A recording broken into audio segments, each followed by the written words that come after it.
I'm glad, therefore, that so many of you have been able to join us via Facebook Live and via Zoom.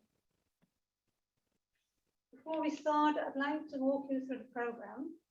And first, there'll be the opening remarks by Marieke Monroy, Deputy Ambassador, followed directly by Gideon van Snuit, Chairman of IOH, Jeroen Alain Holland. Following that, we'll hear from Professor Rustenberg, whose pre-recorded lecture was made at Leiden University in the Netherlands from the exact same spot, which 81 years ago, Professor Cleveringa denounced the anti-Semitism to which his colleagues were subjected. After the lecture, there'll be opportunity for you to ask some questions to Professor Rustenberg, and then we will end our Cleveringa lecture with closing remarks. My introduction over, we turn to this afternoon's opening remarks. Marieke?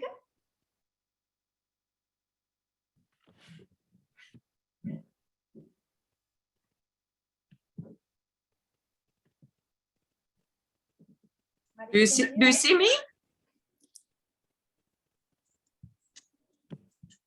Marieke, we can't see you. Your video is not on, but we can hear you. And my video was on, but it just stopped right before I had to speak. And there's nothing I can tick on. Okay, Sarah will be coming to you shortly. And then maybe you'd like to start your speech? Or you would like to go to Gideon? Oh, there's a hiccup here. The whole connection is not working. I will leave and I will join again. Perfect. Meanwhile, we'll go to Gideon. Gideon, would you start with your opening remarks? Yes, do you hear me? You can. Great. So, first of all, on behalf of the IGUM Ole Holland, hartelijk welkom, a warm welcome to all our journalists in Israel and from abroad to the Cleveringa Lecture 2021. Looking forward to the wonderful lecture by Professor Meta Rustenberg. But before that, I, of course, would like to welcome Deputy Ambassador Marieke Monroy. She will join in a second, hopefully.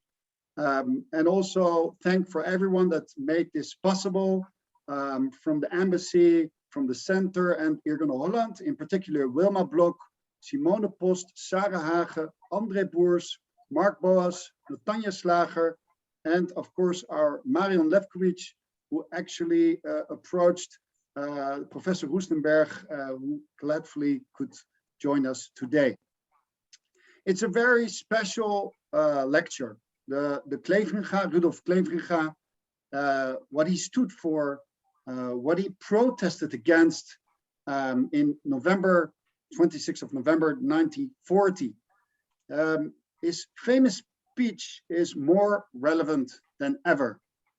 If you think of the act of resistance, the unique and courageous steps he made in his time with all the dangers, this is something we need always to remember.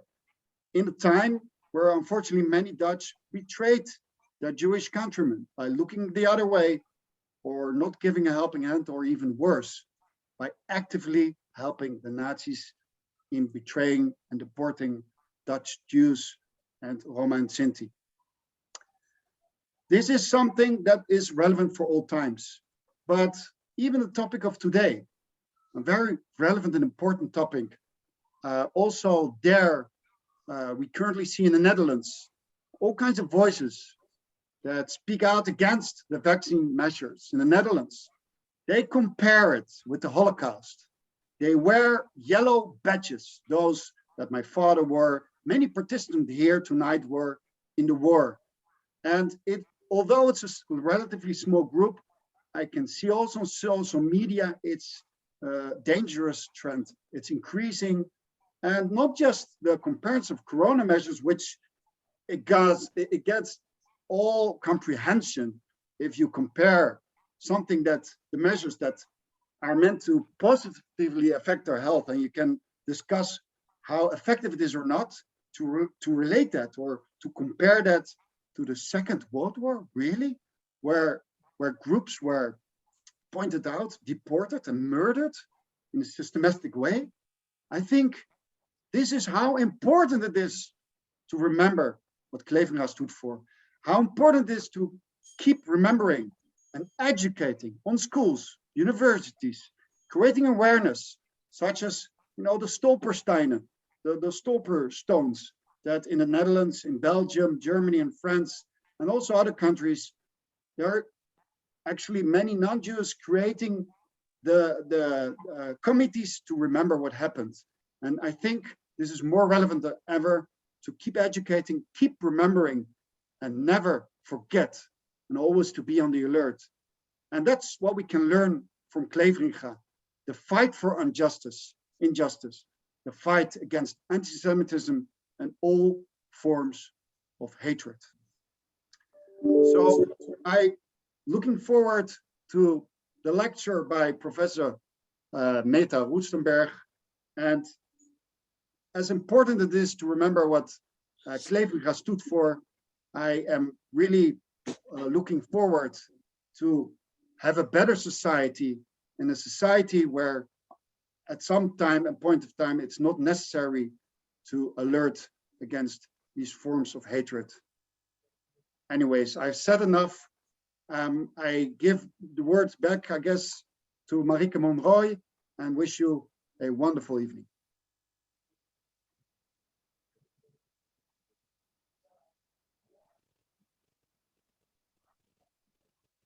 Yes, thank you, Gideon, for being flexible and going first when I had some problems with the connection. But hopefully everything works now and you can hear me well. It's the most important. And let me say shalom and good afternoon to you all to begin with. I also beg you very much welcome to the 9th Cleveringa lecture in Israel. Well, as we know, Professor Cleveringa held his famous speech 81 years ago in November 1940. It was his protest speech, and it was focused on the removal of the Jewish teachers Meijers and Davids in the University of Leyden. They had been fired because they could not sign the declaration of being an Aryer. It was demanded by the Nazi occupying power. And the deans of the Leiden University, though unwillingly, they agreed to the so-called temporary measure by the Nazis to sign this declaration. And as a result, Meijers and Davids could no longer hold a position in the university. But Professor Cleveringa would not agree to this measure. He fundamentally disagreed with the fact that Meijers and Davids were fired based not on what they did, but on what they were. And his conscience told Professor Cleveringa to stand up. He held the protest speech, his act of resistance, as an act, and this is an act of civil courage, as Professor Ian Buruma also explained in his Cleveringa speech back in 2008. And also the writer Roxanne van Iperen has described the act of Professor Cleveringa as the backbone of the people's own moral compass when the laws of a country are no longer moral. Now, Professor Cleveringa knew that his protest would not be appreciated by the occupying forces. And as a matter of fact, his wife had already packed his bags. But even though he expected something to happen, he could not predict what kind of consequences his act would have. The students published and distributed the speech. They held a strike, and a day later, the University of Leyden was closed. And Professor Cleveringa was arrested and imprisoned in Scheveningen prison. Now, many of you, of course, already knew the story of Professor Cleveringa, but as Gideon just said, it is so good to actively remember those individuals who, in times of need, show enormous amounts of civil courage and stand up for what they and also what we believe in. And we know because of these acts that individual people can make a difference.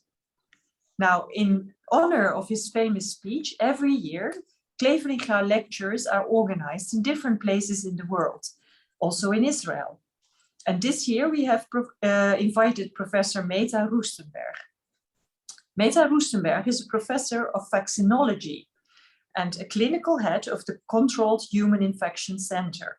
She leads a translational research group focused on the development of vaccines to poverty-related infectious diseases. She is chair of the Dutch Society for Parasitology and is a member of the WHO Advisory Committee for Malaria Vaccines. Now, less than 2 years ago, and we all know this, the world was confronted by the emergence of this infectious disease called COVID-19. Since its discovery, the virus has spread widely and caused global pandemic, and it lasts until today. But what's also surprising is that the vaccines against COVID were developed at a very fast and actually an unprecedented speed, and that the distribution in high-income countries is very successful. But this is in stark contrast to the low-income countries, who face much difficulty in acquiring and distributing vaccines, and not only for COVID, but also for other infectious diseases like malaria. Now, one may wonder how we develop, distribute, and license these vaccines in such a fast way, and what challenges do we face as a global population for a pandemic of this scale? And what are solutions and options to counter these challenges for COVID, but also other infectious diseases? Now, Professor Rustenberg will answer these questions, I hope. Hello. And every individual, wherever in the world, feels the impact of infectious diseases in daily life, whether it's COVID or malaria or influenza. So this is why the topic of today's lecture is of such importance and relevance to all of us. Now, I wish you a very interesting and hopefully meaningful lecture, and I'm actually quite sure of that. And so let me conclude with thanking you. Toda rabba. Thank you, Marike. Thank you, Gideon. Professor Rustenberg, you're a professor in human models for vaccine development at the University of Leyden. Tell us, what motivated you to agree to today's lecture? Well, good evening. I think it's an absolute honor to be able to speak in the memory of the lecture that Professor Cleveringa gave more than 80 years ago. I think his lecture was really impressive in a sense that it combined his scholarly vision with activism to highlight an issue of great injustice in our society. And to me today, although I realize society's changed very much, we are still facing societal challenges. And I strongly believe that as a scientist, as a scholar, I have an obligation, a societal obligation to express myself and highlight issues of injustice. A bit like Professor Cleveringa did, but then I guess in a much different time. Thank you very much for explaining what your motivation is to join us today. We'll now hear your lecture, which was recorded at the Grand Auditorium, Leiden University.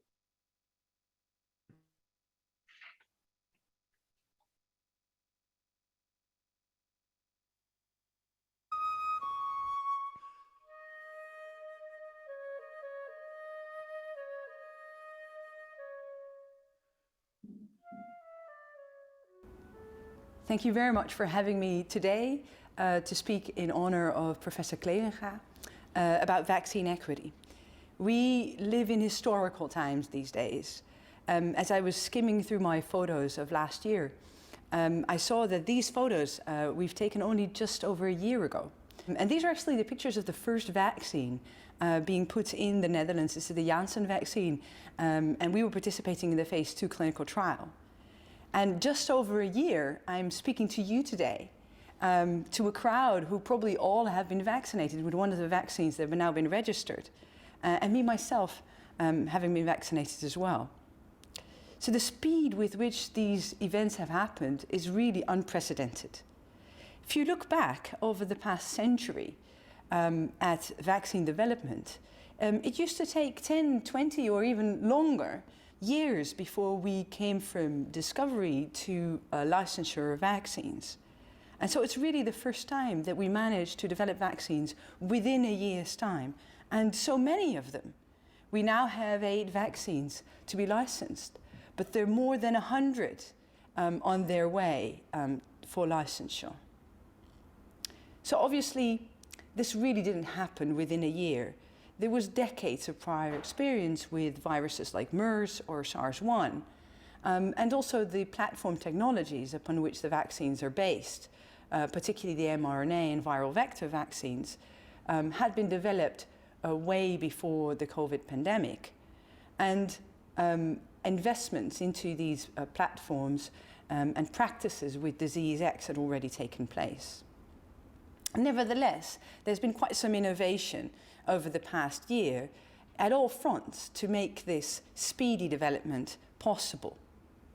First of all, there have been really a lot faster development timelines, and I'll tell you a bit more about that in the next slide.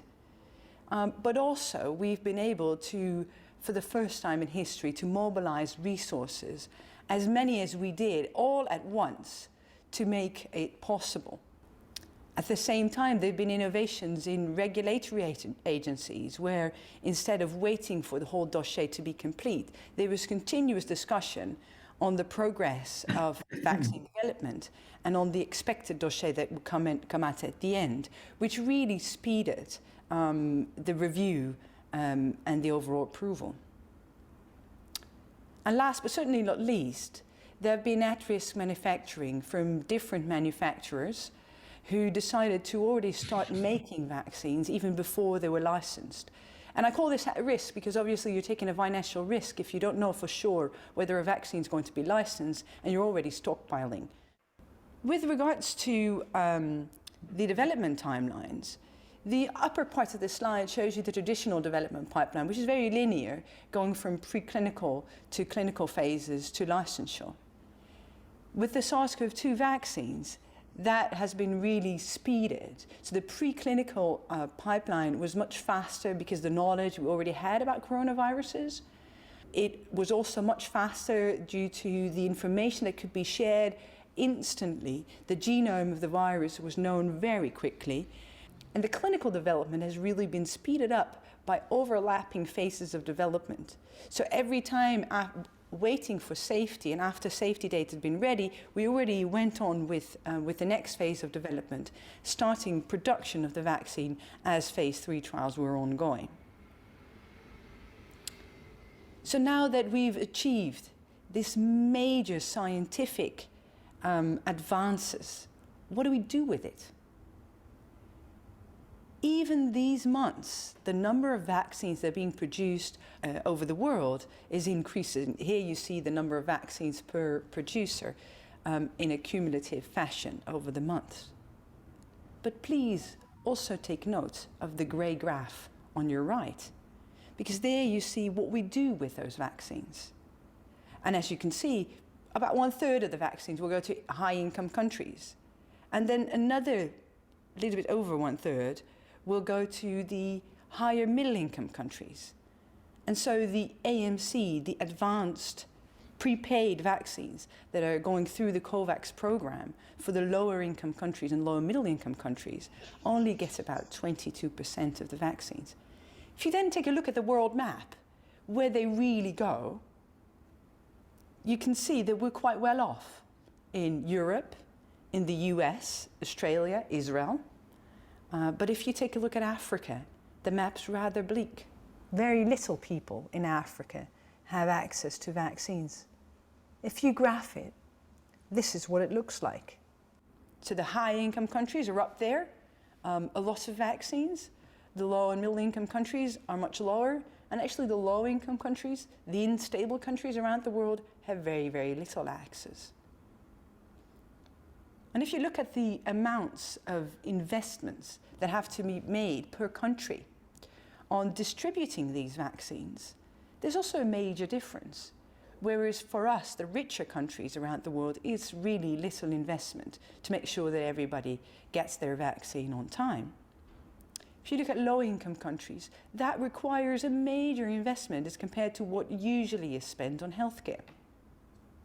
So it's a major challenge for these countries to actually get the vaccines to the people that need them. As I told you, most of the low-income countries will depend on the COVAX program. So this is the supply forecast for the COVAX program. And to be honest, it doesn't appear from this slide, but it's lagging behind. You can see August, September, October, November, where we're moving into. Actually, the number of vaccines that have been supplied through the COVAX program is rather low. There's some uncertainty around the projections.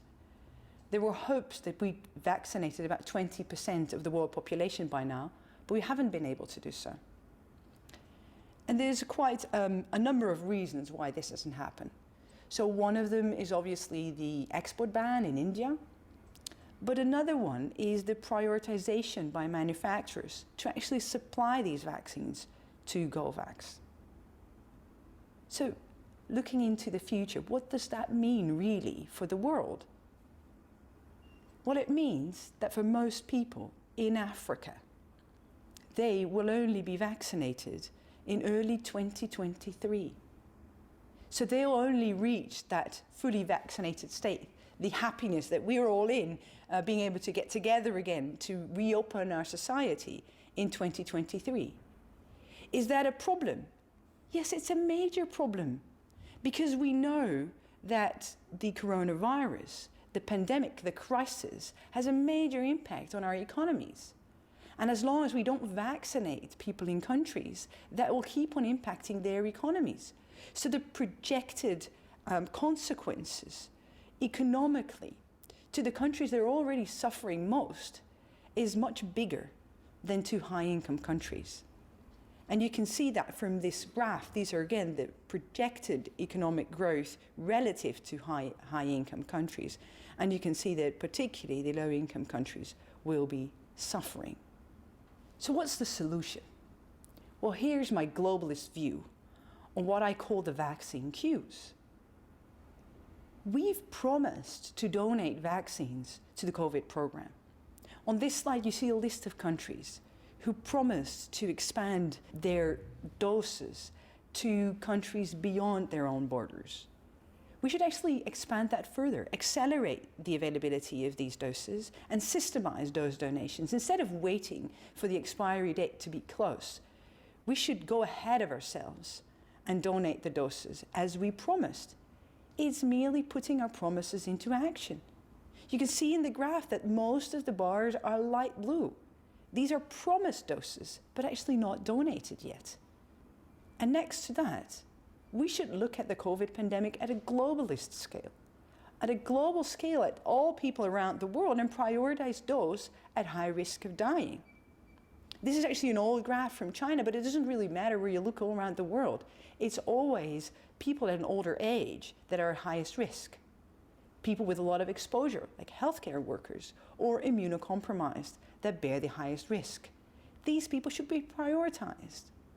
What does that mean? Well, it means you shouldn't be jumping the queue.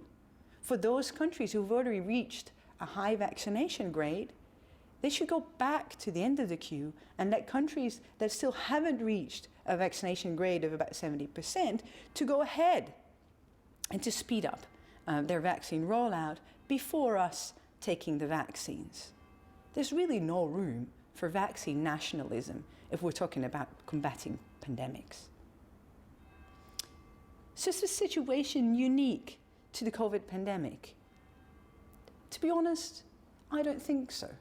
I think there's inequity in vaccine development in general. If you look at the projected need of vaccines over the next decade around the world, the need is actually highest in low and middle income countries. However, if you look at the market, so the financial potential to actually buy these vaccines, it lies mainly at high-income countries. So the population, as well as the disease burden, is in low and middle-income countries, whereas the money to actually buy these vaccines is in high-income countries, which means overall that the R&D investment, so the investments into research and development, will go to high-income countries and will invest into diseases that are important for these countries rather than what's important for the world.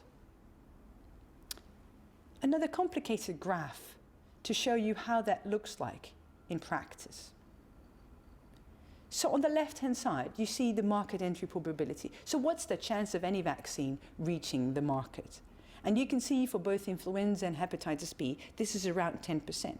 So it means 1 out of 10 vaccines is projected to actually make it to the end, to the market.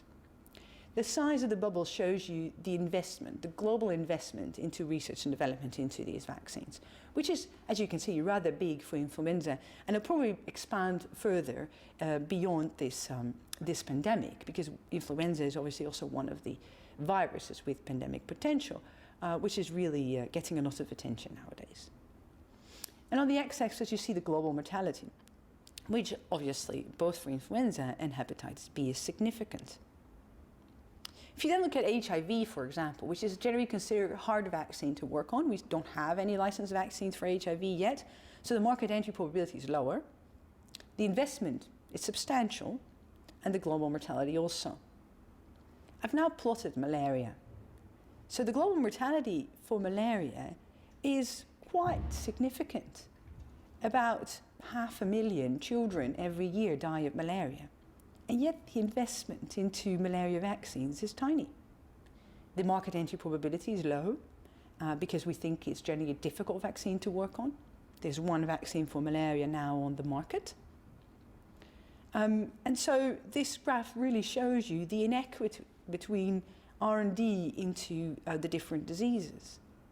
And the problem with malaria is also that there's no dual market. What do we mean by that? It means that malaria vaccines are really targeted at lower middle income countries only. That's different for a disease like HIV, where there's quite a disease burden also in high income countries. So we will not be selling any or rarely malaria vaccines to high income countries. Most of them are really targeted at lower middle income countries. So in practice, when you look at the number of vaccines in clinical development, I already showed you in the first slide the number of vaccines for COVID-19, which is really amazing. Over 100 of vaccines in clinical trial right now. 8 vaccines approved around the world. It's a tremendous achievement. But for malaria and parasitic diseases like schistosomiasis and hookworm, diseases you may have never heard of, diseases that affect millions of people around the world, we have very little, less than a handful of vaccines in clinical development. You can imagine the chances of any of them actually making it towards the end to licensure is much smaller. So there's substantial inequity also in vaccine R&D. What are the solutions to that? Well, the advanced market commitments, like we're doing with the COVAX program, is obviously one of them. So Gavi is the organization looking at market commitments, putting together lower middle income countries to together invest into vaccines, making sure high income donors assure a steady supply of these vaccines.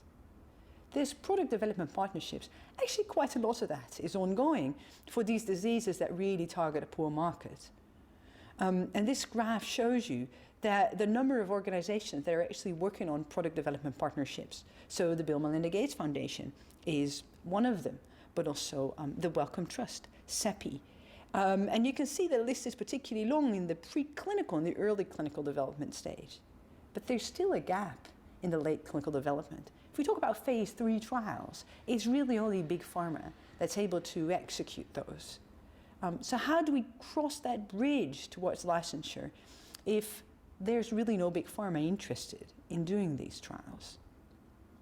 Luckily, we have the example now of the malaria vaccine where GlaxoSmithKline actually teamed with the Bill and Melinda Gates Foundation to make it all happen. So it's possible to actually create partnerships between public and private organizations to also move these vaccines forward. It's not easy. And the last thing I'd like to talk with you about is to think about innovation and de-risking the R&D pipeline. Can we be smarter Can we do everything faster for little money? Of course we can. We can think about preclinical innovation. We have these novel tools, immunomics, that will allow us to dissect correlates of protection at a scale that we've never had before. We have tools like B-cell cloning, antibody production, which is becoming much cheaper. We have platform technologies now, like the mRNA vaccines, which are highly adaptable. And we can think about smarter trial design. And one of the examples I'm showing you here, this is the Ebola vaccine that was tested in Guinea. And you can see quite nicely how the ring vaccination trial design, which was very unconventional, showed that in the blue and the green groups, there were very, very little cases. Whereas in the red line, where these ring vaccinations were delayed, it only flattens off after the arrow when the people were vaccinated. So this was the proof that the vaccine actually worked, and that allowed it to go to licensure. Something that never been done before. This is not a traditional phase 3 trial. So we can be much smarter. But I think we should be braver than that. So this is, again, my globalist view on vaccine development. Can we think about radical changes, novel ideas, heroic ideas, if you will? Well, one of those things is controlled human infections. And this is something that me and my group have been doing for over decades. These are small clinical trials of about 20, 30 people maybe, where we have little groups, sometimes only 10 or 5 people per group, that are being vaccinated either with a novel vaccine, a placebo vaccine, or a control vaccine. And then all of these people are purposefully infected with a disease to then see who's protected and who's not. And you can immediately understand that there's ethical dilemmas around this. We're putting people at risk purposefully to test the efficacy of these vaccines. Obviously, there's huge limitations to what we can do. We have to ensure that everybody's safe. We will be treating everybody at a very early stage. We wouldn't be able to do this with all kinds of different infectious diseases like HIV. But there's quite a number of examples and diseases where this is now commonly done, where we think it's fully acceptable to actually take a small risk on a very small group of people in a very, very controlled environment to actually benefit the production and development of vaccines for the world, with the aim to really go towards a bigger impact, to down select on highly potential candidates, things that we believe will make it towards the end. So I'm going to give you just an example, a flavor of what are the things that we can do. So for malaria, we grow malaria-infected mosquitoes in our laboratories.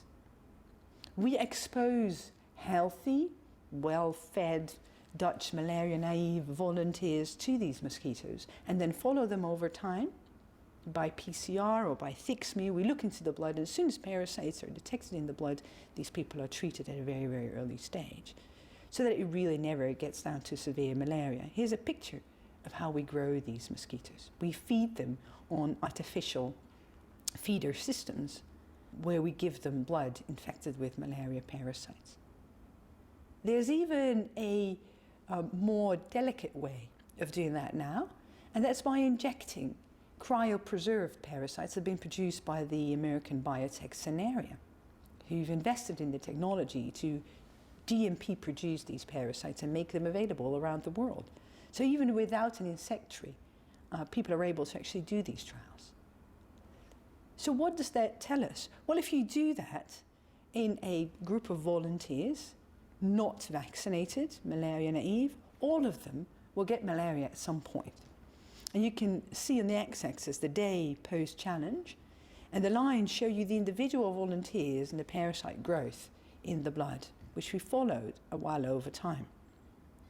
And you can see there's variation between individuals, but all in all, it's quite homogeneous. So we know exactly what to expect. If you then test an experimental vaccine, and this is just an old example, but I quite like it because it really shows the potential of these vaccines. This trial had 3 groups, the black, the red, and the blue group. The black were the placebos, the red and blue had received the vaccine. And it nicely shows you there's a difference between these groups. There seems to be some effect of the vaccine, but it's really not major. It's not what we'd hoped for. And despite the fact that this seems to be quite a negative message, it's actually a major achievement because it took us a couple of months and only about 60 people to figure out that this vaccine doesn't work, to keep us from investing into a vaccine that wasn't going to yield what we'd expected it to do, to make us go back into the lab and investigate how this could be made better. We're now doing similar thing for these helminths like schistosomiasis. The diseases I told you, they're very, very little is known about. We call them the neglected tropical diseases because so little people know about them.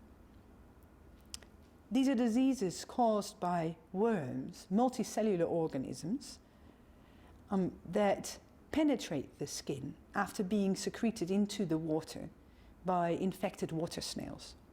We keep water snails in our lab. We keep the life cycle of these parasites in the laboratory, and so we're able to produce these parasites, these larvae, in water. And what we do is we pipette these larvae in the water on the skin of volunteers. This is very, very basic. A simple metal ring with a plaster around it to keep the parasites inside. And as we do so, they'll penetrate the skin and they'll start their life cycle in the human host, as they've done for thousands of years. And in these trials, we use only male parasites because we know that they don't produce any eggs. And it's the eggs that causes the pathology of the disease. So if they can't mate, they'll not produce eggs, but they're allowed to actually mature and to secrete antigen. And this antigen we can detect. So if you follow these people over time, you can see here in the graph, we give them different doses, 10, 20, or 30 of these larvae. The 10 in gray and black, the 20 larvae in yellow, and then there's the 30 larvae group in blue.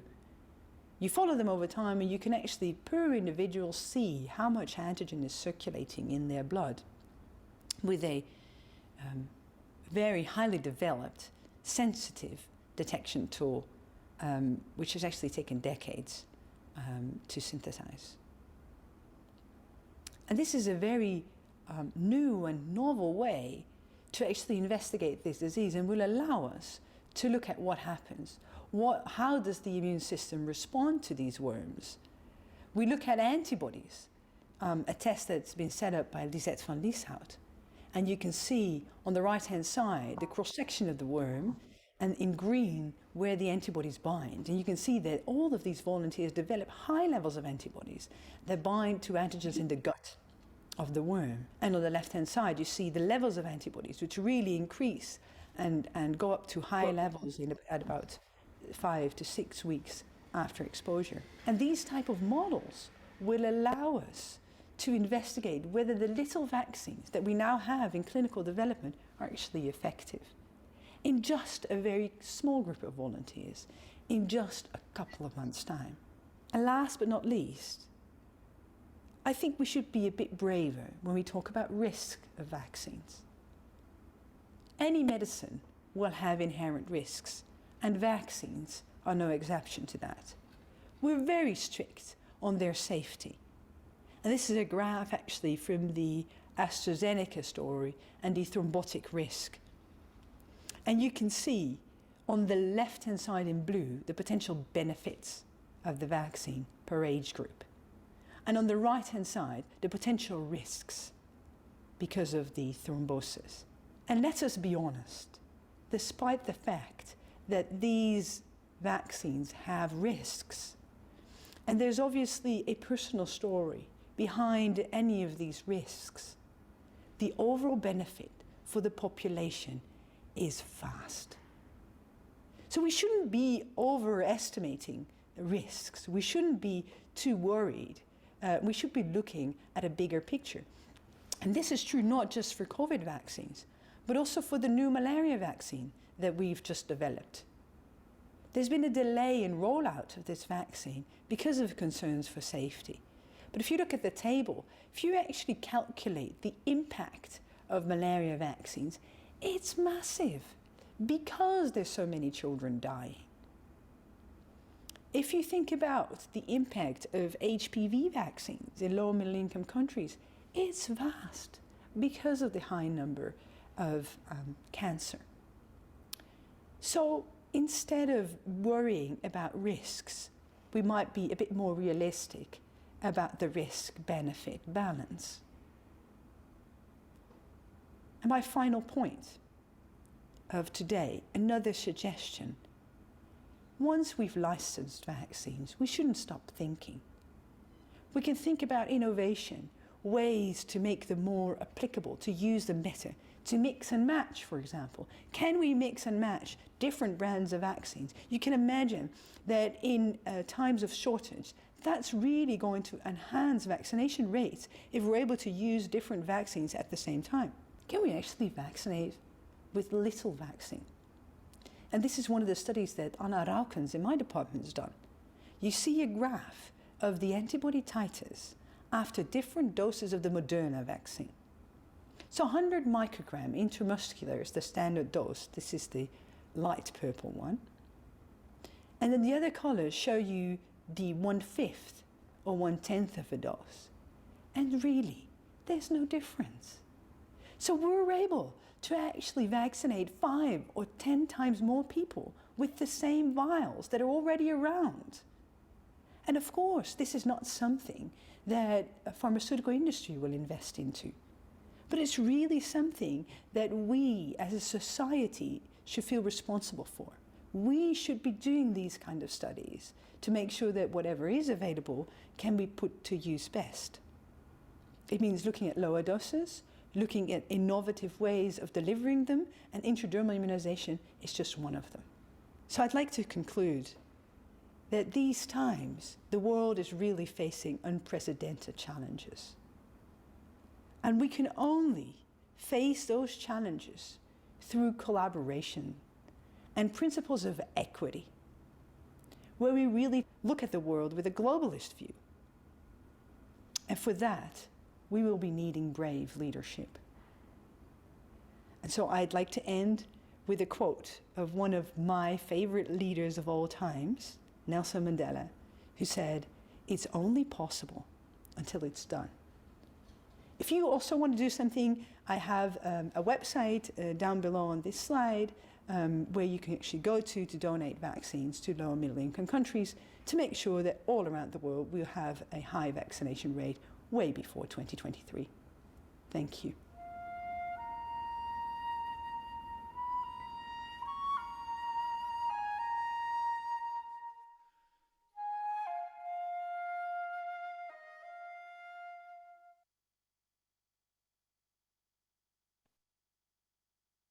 Thank you very much for giving us the insight into the topic that is of such importance to us all.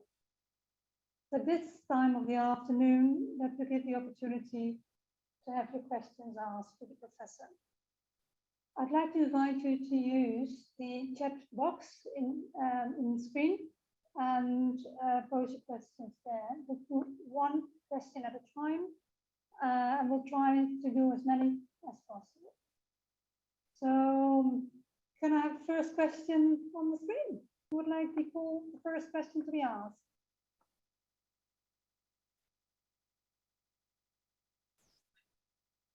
Can I start by posing a question to the professor on the COVAX system? Could you please explain to us a bit more about the COVAX system? Yes, of course. Yeah, thank you. Yeah, so the COVAX system was actually put in place as a way of making sure that the vaccines that were being developed were not just distributed to the highest bidder.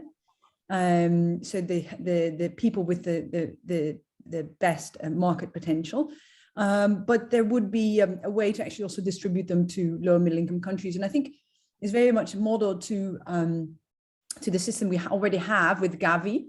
So there's already a vaccine donation system for our usual EPI vaccines available. And this was designed specifically for the COVAX vaccine. And basically, high-income countries either donate money or vaccines to the program, who will then ensure that it's distributed to the members, so the countries that they're collectively representing. And obviously, there's an advantage for low and middle income countries to collectively try and buy vaccines, because the whole idea is that you get more power as you represent a greater population, and so that will generally reduce prices. So this was the whole idea also of putting low and middle income countries together in one bigger program. Yeah.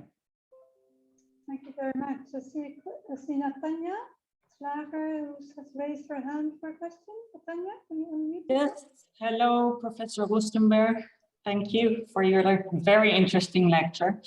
I wanted to ask you, when using such volunteers for your studies, do you need regulatory approval for that, just like when doing clinical trials? And also, what is your liability as a lab? In the end, you don't really know what's going to happen. Yes, thank you very much for that question. Yes, these are clinical trials. So we are adhering to the same standards that any clinical trial will adhere to. And yes, of course, I think any clinical trial will bear a risk, as do these controlled infection trials. I think that the general perception that a controlled infection trial bears a greater risk as compared to other clinical trials is not completely fair, because for most of these diseases, because they've been around so much, they've been in hundreds of millions of people, we're very aware of what the potential side effects of these infections can be, or what the symptoms of these infections can be. I think that's much different if you compare it to a novel drug or a novel vaccine that had actually never been to people, and that you're putting into people the first time. And in a way, sometimes that's a bit more exciting for me than putting a disease into people that I've seen many times before, as you can imagine. So because we have, with a new compound, you have less certainty around what will happen. We have in vitro data, we usually have animal data, but there's still a level of uncertainty. And that's obviously different with the controlled infection model. However, there are models where we will be targeting a certain level of symptoms. Right. So, for example, the models for diarrhea, where we will be inducing diarrhea into people on purpose, right, because we want to see differences between groups. And so to me, this is not so much, very often, this is not so much a risk, but it's a burden. So to volunteers, this can be quite a burden, right? If you are, diarrheic, this can be very uncomfortable. And so sometimes these studies can be much more burdensome as compared to, for example, phase 1 trials, where really we're not looking for any effects in healthy volunteers, or preferably no side effects at all, right? So I think there's a difference there, yeah. But there's a lot of regulations. I see a question from Johan aan de Graaf. How is the development of vaccines against worms, and for instance, malaria, hampered by the fact that these organisms go through many developmental stages? Could you explain, Professor? Yes, thank you very much. That's an excellent question, because it's really relevant. So I didn't have time to go into that in my lectures. I'm very happy that I can elaborate a bit on it now. So yes, so parasites are very fascinating creatures because they change form and shape. Like caterpillars change into butterflies, these parasites really change wonderfully during their life cycle, and are in a way unrecognizable to the immune system. Like a child wouldn't really know that a caterpillar and a butterfly are the same organism, because you couldn't tell from the outside. That's the way the immune system wouldn't recognize that this is one and the same organism. So that really complicates the development of vaccines. And moreover, so parasites, unlike the COVID, the SARS-CoV-2 virus, parasites have really co-evolved with their host for thousands of years. So they're completely adapted. So it's completely different from a virus that really changes from one host to the other. This is really a very intricate relationship that we have to understand to be able to make vaccines work. So yes, it's complicated. it's hard. It's a very hard field. And this is exactly why I think it's not just to neglect that with regards to investment, because actually we do need quite some investment to be able to make these highly efficacious vaccines. Thank you. Another question is about distribution. Why doesn't the WHO help out with the distribution of the vaccines? Yeah, so I mean, obviously the WHO is very involved with the COVAX program, and in many countries, governments also capitalizing on the systems that are already in place for vaccine distribution. So the EPI programs are running in any country in sub-Saharan Africa. So this infrastructure obviously can be used to distribute these vaccines. But please be aware that the WHO is not an extremely rich organization that can simply pay for the distribution of all vaccines around the world. And obviously that's not the mandate of the WHO either, but obviously there's full support of the WHO. And I think there's even a statement from Tedros online that you can watch, calling upon rich nations to go back into the queue and let other nations go first.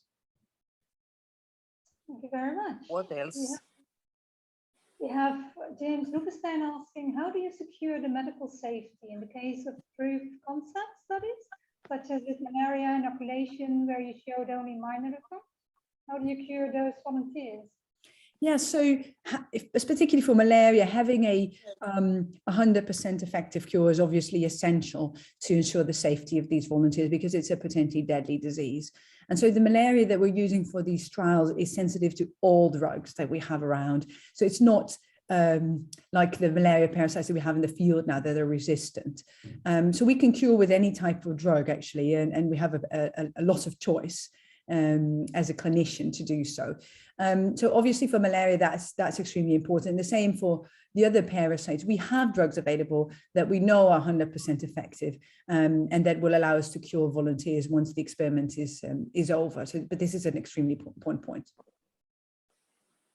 Thank you very much. The next question is about the booster injection. So what makes a booster injection of a different producer more effective than one of the same producer? Yes, so this is obviously not always the case, but there's some evidence now for COVID vaccines that this is true. Why is this? Well, it's not completely surprising, I have to say. And if you draw a parallel, so a vaccine is really training the immune system to recognize the pathogen. And so for COVID vaccines, what we've done, we take only one protein of the virus and basically show that in a way to the immune system, sometimes even a fraction of the spike protein. And so we have the immune system practice with that part of the spike protein. And so you can imagine that sometimes it's beneficial to show that protein in a different way or in a different context to teach the immune system to respond to it in different ways, to recognize it in different ways, because ultimately the virus is going to be look different than the vaccine, right? So you want a bit of a breadth of an immune response. You want the immune response to not recognize the vaccine per se, but recognize the antigen in different contexts. And so this is why it can be helpful to do what we call heterologous prime boost, to have two different vaccines. But most importantly for the COVID vaccine, because these are all very efficacious, I think it's very important if you're doing a rollout of a vaccine and suddenly one is out of stock and you have the other, then it's helpful just to pick either one of them and just continue rolling. So for logistic reasons, it's very helpful to know that you can just use any one of them. And we should figure that out and get the evidence for that so that we help these countries in sub-Saharan Africa to continue moving forward. In order to choose your candidates, how do you go about the selection of the candidates? So are we talking about the candidate vaccines or the candidate? Oh, I think we're talking about the subject. No, sorry. I'm talking about the screening that was being done for them. In order Yes. to, Yeah, so these are the clinical trial subjects. So this is a tedious process, as you can imagine, because for one, not everybody would participate in one of these clinical trials. Not everybody is willing to get themselves purposefully infected with a parasite, let alone a worm. And we fully appreciate that. And we don't expect people to do so. But there is a small group of people who's happy to do so. And very often they have altruistic reasons also. So we've done some research into why people do this. And very often they're young, ambitious people. They have a background in medicine, biomedicine, psychology, something healthcare related. And they feel that this is a way for them to contribute to science and to contribute to sub-Saharan Africa. And it's a way for them also to earn money because they get remunerated for their time they're spending in the clinical trial, which is really important because there's very little people who do it for nothing. There are people who would, but they're very little. So we compensate them for their times and efforts. But please be aware that the money we give needs to be proportional, because we can't convince them by giving them a lot of money. That's undue influence. So that's unethical. So we always have a certain limits as to what we can do to refund them. So I generally tell them that you earn more money if you just take a job and spend the time working rather than participating in a clinical trial. So there's usually other motivations next to that. Yeah. So depending on the size of the trial, people, if you're in a malaria trial, you have to come back every day, every morning for a month, and you'll earn about €1,000, roughly. Yeah, but you have to come back every weekend, including Christmas or whatever holidays there. Yeah. So commitment is important. It's very important. Yeah. I can invite you all again. Use the chat box for your questions or raise your hand. I can see. There are some more questions. Oh, I know there are some more. So I'm going to go to the next one. Nani, you have asked the question, why go back in the queue if rich countries make more money available or intensify production of the vaccine? Yes. So of course, if there would be sufficient vaccines available anyway, you can be in front of the queue. But I think as long as there's a shortage, the point I want to raise is that is it then justified that for people that pay more, they should be in front of the queue? Shouldn't we be looking at who needs it more? How can we save more lives on a global scale rather than who's got the most money to reduce their individual risk? And I understand this is a very controversial view, but I have a very globalist view. I think all lives are equal. And if so, we should pick for those lives, for the way in which we can save most lives. The suggestion that we shouldn't be donating more, yes, I couldn't agree more. I think we should feel responsible as a society for people, the global community, and donate more. And so that's something that we can do as a person, but I think it's also something that we should do as a society or as a country. Got another question coming up. Being altruistic is nice, but COVID-19 causes high death rates and thus first comes, first served. And one may expect a country to care for its own population first, and after that can be enlarged and contribute to others.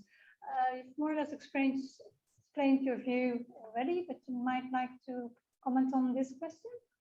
Yeah, so I think this opinion of aren't we expecting a country to take care of their own before taking care of others, it's also a very individualist view, I think, that is part of society nowadays, right? And of course, if the risk of dying is the same, which is true for elderly, for example, then I can completely see that there might be an argument.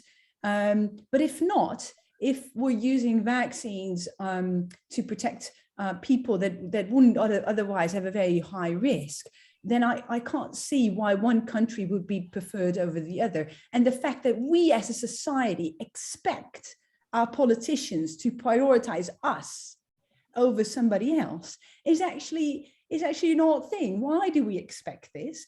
And then if that's the case per country, fine, but then who's responsible for global health?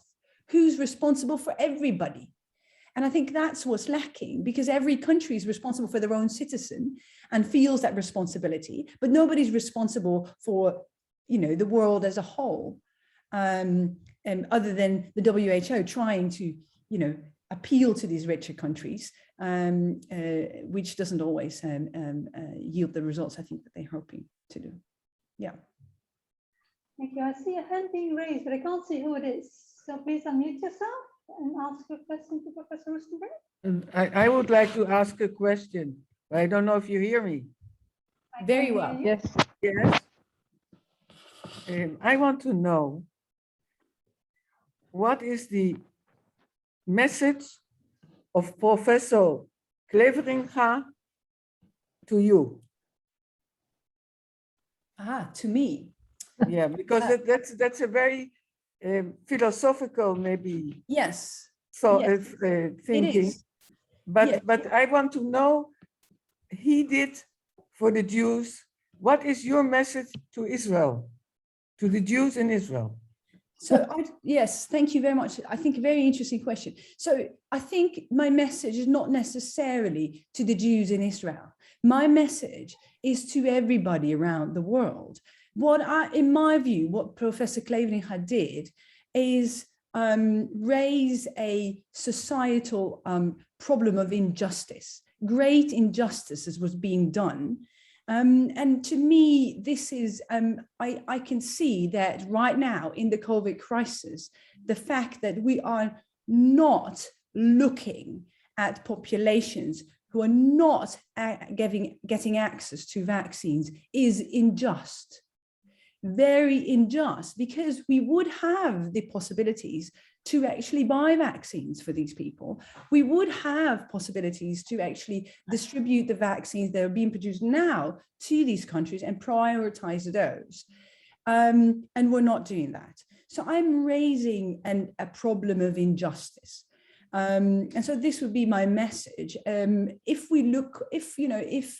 Professor Cleveringa would be, I'd love to discuss with him actually, you know, if he'd be here nowadays, what would he think of the unequal distribution and the unequal opportunities around the world? And would he feel that we have a scientific, you know, a scientific responsibility, a responsibility as a scholar to raise this issue?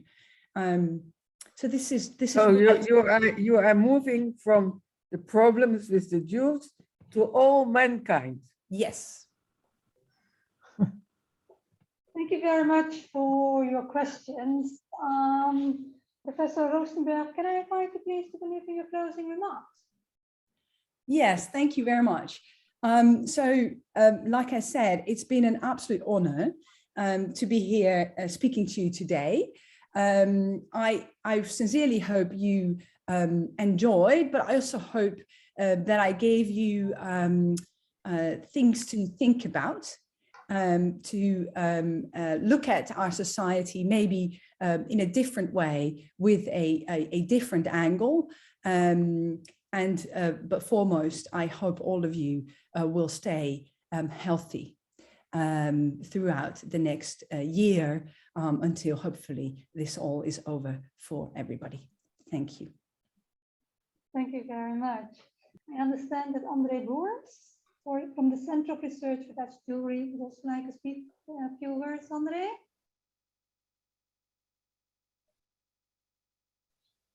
Please unmute yourself, André. Can you hear me? Yeah, we can. Okay.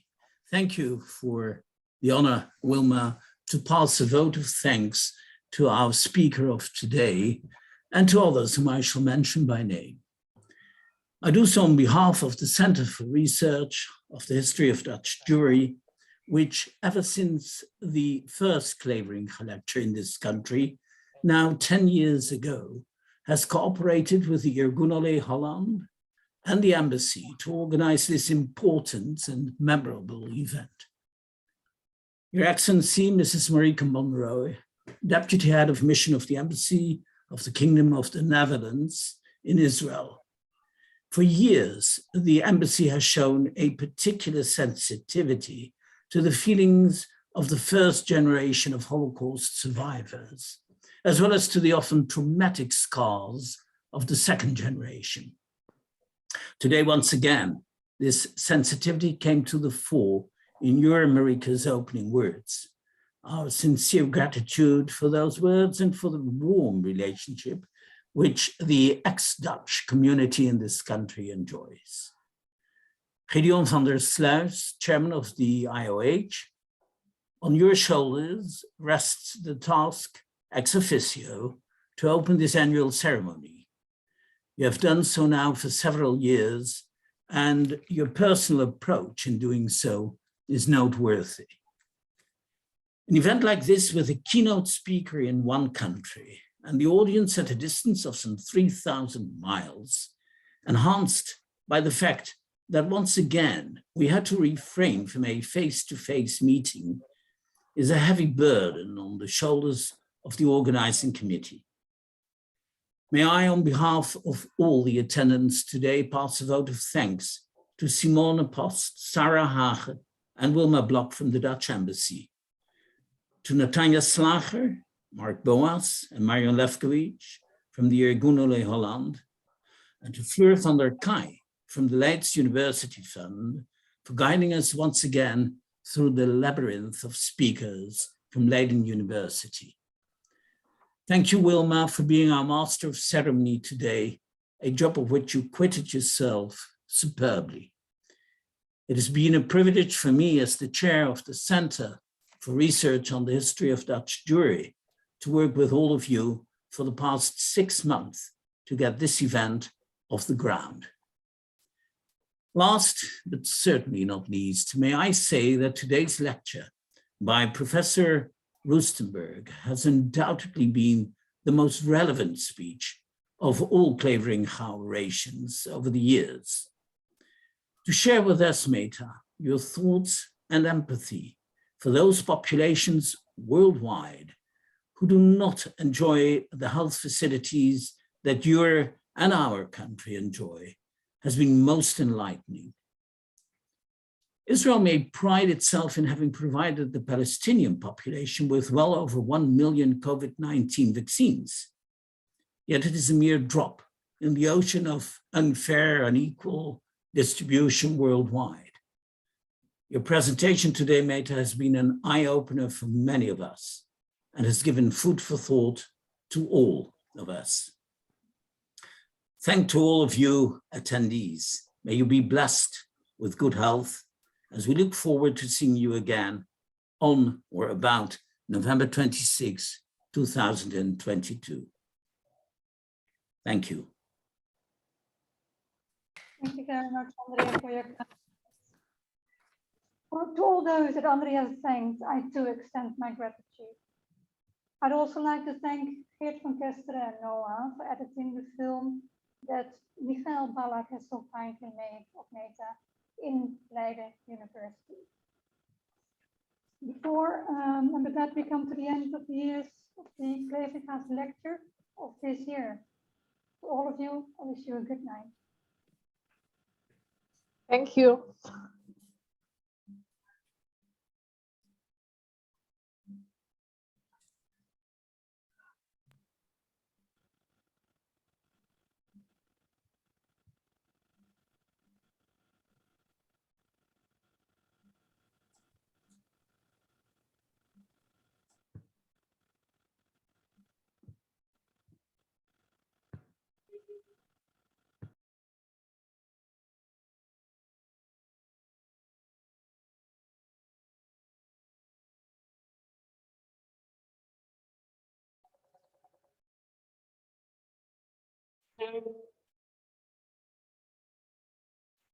Ja.